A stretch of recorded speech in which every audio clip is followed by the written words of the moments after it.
Le Seigneur soit avec vous.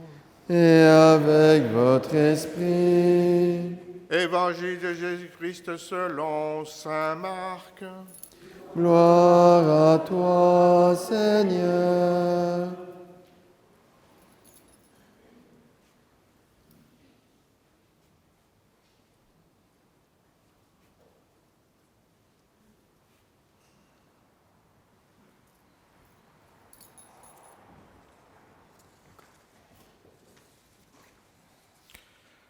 En ce temps-là, tandis que Jésus sortait de Jéricho avec ses disciples et une foule nombreuse, le fils de Timée, Bartimée, un aveugle qui mendiait, était assis au bord du chemin. Quand il entendit que c'était Jésus de Nazareth, il se mit à crier : « Fils de David, Jésus, prends pitié de moi !» Beaucoup de gens le rabrouaient pour le faire taire, mais il criait de plus belle : « Fils de David, prends pitié de moi !» Jésus s'arrête et dit : « Appelez-le !»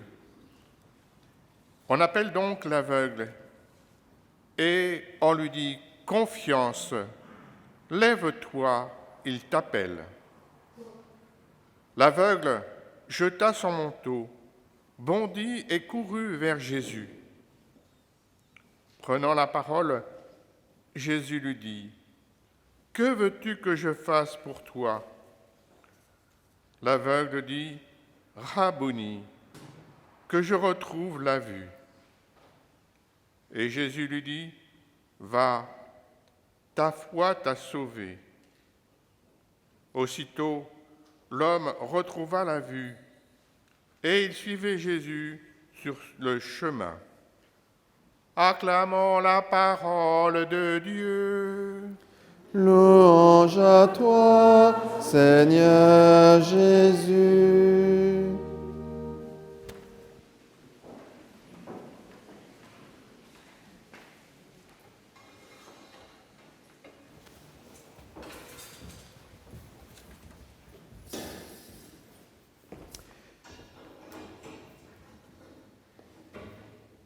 Quand on regarde ce qui se passe autour de nous,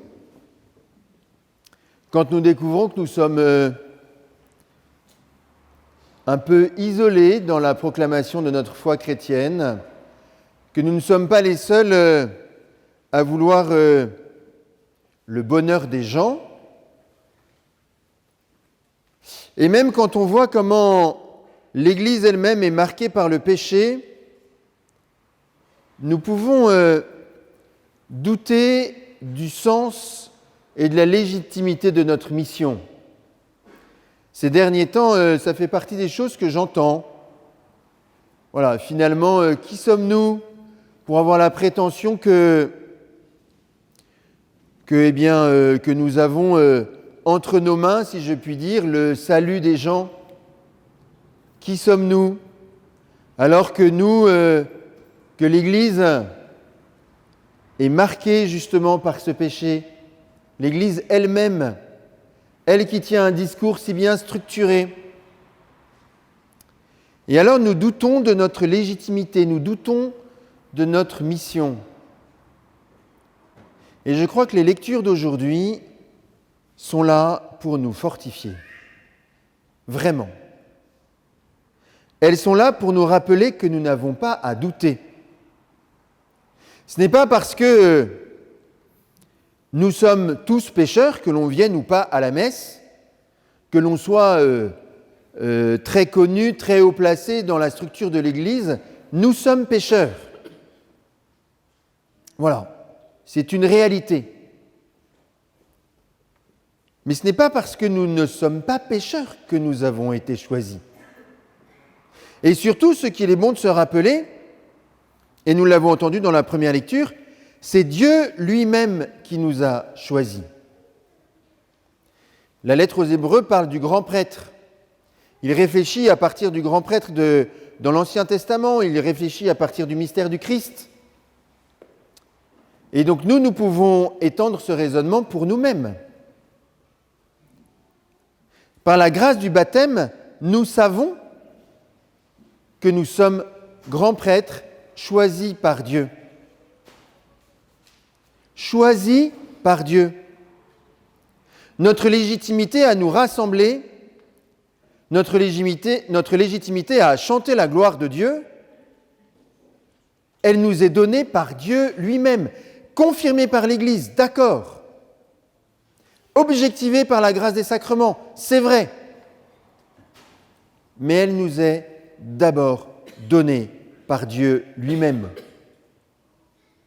C'est Dieu qui veut que nous remplissions ce rôle des foules auprès de Bartimée. Vous avez vu comment ça se passe ? On informe Jésus qu'il y a quelqu'un qui l'appelle, qu'on a essayé de faire taire, et Jésus dit « appelez-le ». Appelez-le. Et la foule va dire à l'aveugle « mais vas-y ». Et alors il va y aller. Grâce à la foule, il va découvrir que Jésus, effectivement, l'appelle. « Confiance, lève-toi, il t'appelle ». C'est la foule qui transmet cette parole-là à cet homme qui est en quête sans doute simplement de guérison, pas plus que ça. Sans doute qu'il ne veut pas plus que cela. Et c'est cela notre mission aujourd'hui. C'est pas juste de dire à Bartimée ou à quelques Bartimées qu'on croise épisodiquement une fois de temps en temps sur le bord de la route, « Confiance, lève-toi, il t'appelle », c'est de le dire à toute l'humanité. C'est de le dire à chacun. Et même si parfois on se trompe, même si certains se sont égarés dans cette annonce, dans cette transmission de la parole, même si certains ont gravement souffert de ces égarements, cela n'invalide en aucun cas la mission qui est la nôtre aujourd'hui. En aucun cas. Nous gardons pleinement cette mission de dire à toute l'humanité, à chaque homme et à chaque femme, « Confiance, lève-toi, il t'appelle ». Confiance, lève-toi, il t'appelle. Qui le dira si nous ne le faisons pas ? Qui le dira ? Personne. Personne. Et ensuite, contempler cette foule qui retourne vers le Père, cette foule immense dont on a entendu parler dans la première lecture. C'est ça notre mission. C'est permettre que cette foule immense de toute l'humanité puisse retourner vers le Seigneur, enfin trouver, vivre, expérimenter pleinement la joie que Dieu donne. Cette joie que nous avons reçue, cette joie que, je l'espère, nous expérimentons, cette joie que nous promettons dans la vision paroissiale, avoir une paroisse plus joyeuse, pas juste pour être une bonne bande de copains, mais pour en rayonner, pour en transpirer. C'est ça ce que nous sommes appelés à vivre. C'est ça ce que nous sommes appelés à partager. Et c'est en transpirant cette joie que Dieu donne que nous pourrons remplir notre mission de dire à l'humanité « Confiance, lève-toi, il t'appelle ». Et c'est ainsi que cette même humanité pourra entendre pour elle-même cette phrase du Christ « Va, ta foi t'a sauvé ». Ce que Bartimée reçoit, ce n'est pas juste une guérison. Ce n'est pas juste un petit truc humain qui va lui simplifier la vie. C'est beaucoup plus que cela. C'est un sens à son existence. C'est une joie complète. C'est une fécondité nouvelle. C'est une ouverture à Dieu et donc une ouverture aux autres. Et donc c'est une capacité à rendre grâce. C'est une capacité à la joie au-delà de ce qui peut être marqué par la tristesse, marqué par le mal et par le péché. Alors ce que je vous propose aujourd'hui, c'est de nous renforcer dans notre mission, dans notre légitimité et dans le contenu de la mission. Et pour ça, on va demander 2 choses. 2 dons à l'Esprit Saint. Le premier, c'est un don un peu désuet. On est toujours un peu gêné aux entournures avec ce don-là. Le premier, c'est le don de la crainte. Ça y est, il est en train de nous dire qu'il faut qu'on ait peur de Dieu, blablabla, blablabla, blablabla. Pas du tout. Le don de la crainte, c'est quoi? C'est qu'en fait, c'est prendre conscience que nous sommes choisis par grâce.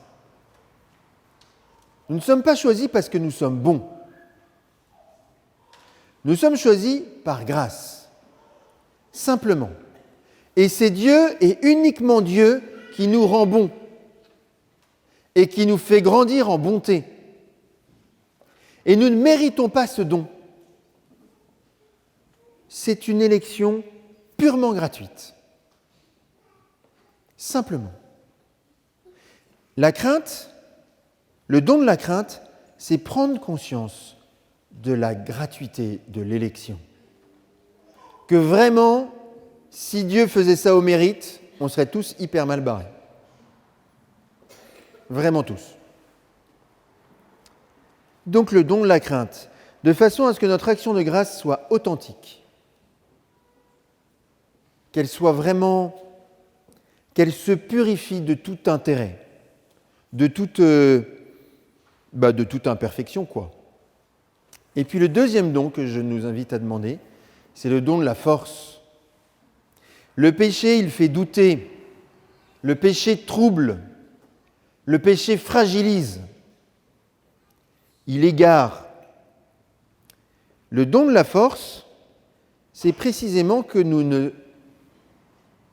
ne cédons pas à la culpabilité, à l'égarement du péché. Nous les éprouvons. Oui, nous les éprouvons. Nous n'y cédons pas. C'est ça la force. Demandons au Seigneur, demandons à l'Esprit Saint ces 2 dons. Ce don de crainte de Dieu pour que notre action de grâce